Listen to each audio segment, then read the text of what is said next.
Brad, on va faire une vidéo. Ce sera coton. Ce sera vraiment une première. On sera préparés et on sera tous les deux. Des flingues? Pas besoin. Juste des mathématiques. Mais le nombre de vues, La cible, c'est quoi? des centaines de milliers de La vues. cible, c'est quoi? Depuis quand t'as pas joué à la roulette? Quoi, tu veux qu'on braque un casino?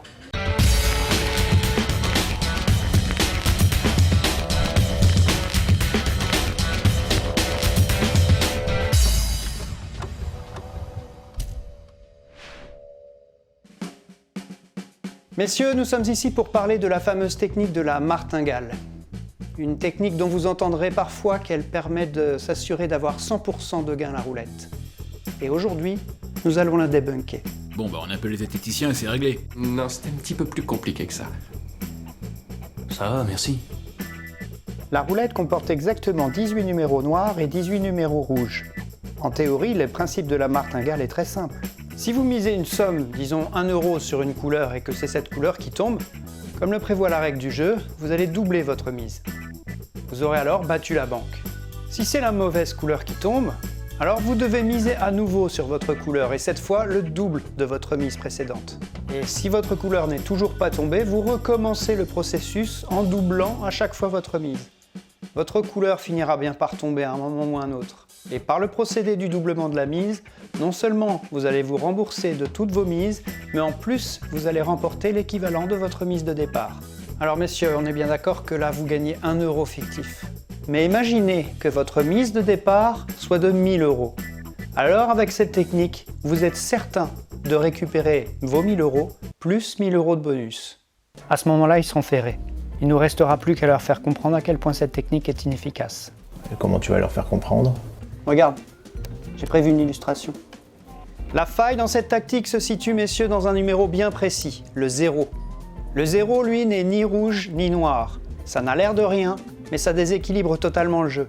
Quand vous pariez sur une couleur, vous avez toujours 19 chances sur 37 de vous tromper et 18 chances sur 37 de gagner. 19 sur 37, environ 51,3% de chances de perdre.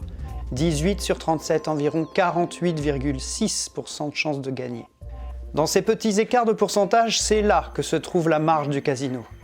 Avec un simple calcul, on s'aperçoit que l'espérance mathématique est négative, ce qui signifie que très précisément ce jeu est en votre défaveur. En d'autres termes, plus vous jouez longtemps, plus vous perdez. Et jouer suffisamment longtemps, c'est la condition sine qua non pour respecter la martingale. Vous devez continuer de jouer jusqu'à ce que votre couleur tombe en doublant à chaque fois la mise. Et là où le hasard et la chance vous permettraient éventuellement de gagner sur un faible nombre de tirages, sur un tirage plus important, ce sont les probabilités qui prennent le dessus. Et comme on vient de le voir, les probabilités sont en votre défaveur. Comme tu dis. Et quand bien même vous auriez de la chance, cette technique ne vous fait de toute façon gagner que l'équivalent de votre mise. Pour que la martingale soit rentable, il faudrait pouvoir miser beaucoup dès le premier pari. Par exemple, miser 1000 euros pour en gagner 1000. Mais ce scénario, messieurs, impliquerait une profondeur énorme, car je vous le rappelle, il faut doubler la mise à chaque échec. Ce qui revient à dire que si vous perdez, ce qui arrivera avec une proportion de plus de 50%, je le rappelle, vous allez devoir miser 2000, puis 4000, puis 8000 le tour d'après. Même si le jeu était équilibré, vous auriez une chance sur 8 de perdre 3 fois de suite.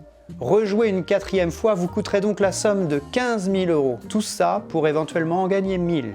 Enfin messieurs, ajoutons à cela que ce scénario n'est que très peu probable étant donné que dans beaucoup de casinos, une mise maximale est autorisée. Pour l'exemple, imaginons que la mise de départ soit de 1 euro et que la mise maximale soit de 600 euros. Si on gagne du premier coup, on aura misé 1 euro et on aura gagné 2.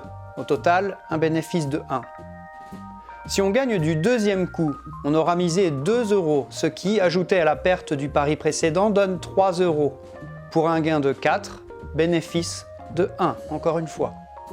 Si on gagne du troisième coup, on aura misé 4 euros, ce qui, ajouté à la perte des paris précédents, donne 7 euros.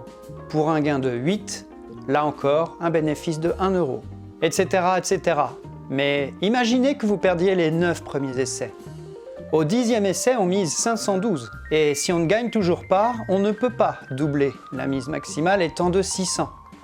Dans ce cas-là, impossible de se refaire. Tout ce qui est misé est définitivement perdu. En résumé, ce système de martingale, on voit bien qu'avec une simple mise de 1 € et une limite de 600 €, on a deux possibilités. La première, je gagne quelque part entre le premier et le 10e coup. Je vous l'accorde, cette probabilité est énorme. Mais pour un bilan financier de 1 €. La deuxième, c'est que je ne gagne jamais, même après le 10e coup. Cette probabilité est extrêmement faible. Mais pour une perte sèche de 1023 €. En résumé, avec cette technique de la martingale, vous avez le choix entre deux possibilités. Soit une très forte probabilité de gagner extrêmement peu, soit une très faible probabilité de perdre beaucoup. Je vous laisse y réfléchir.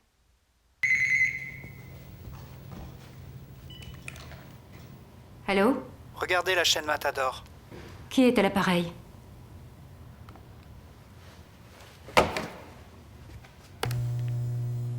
Je vais vous laisser une dernière chance. Je n'en veux pas de votre dernière chance. Le jeu de la roulette est fait pour être en défaveur du joueur. La martingale ou n'importe quelle autre technique ne pourra jamais occulter la seule et véritable invariance de ce jeu.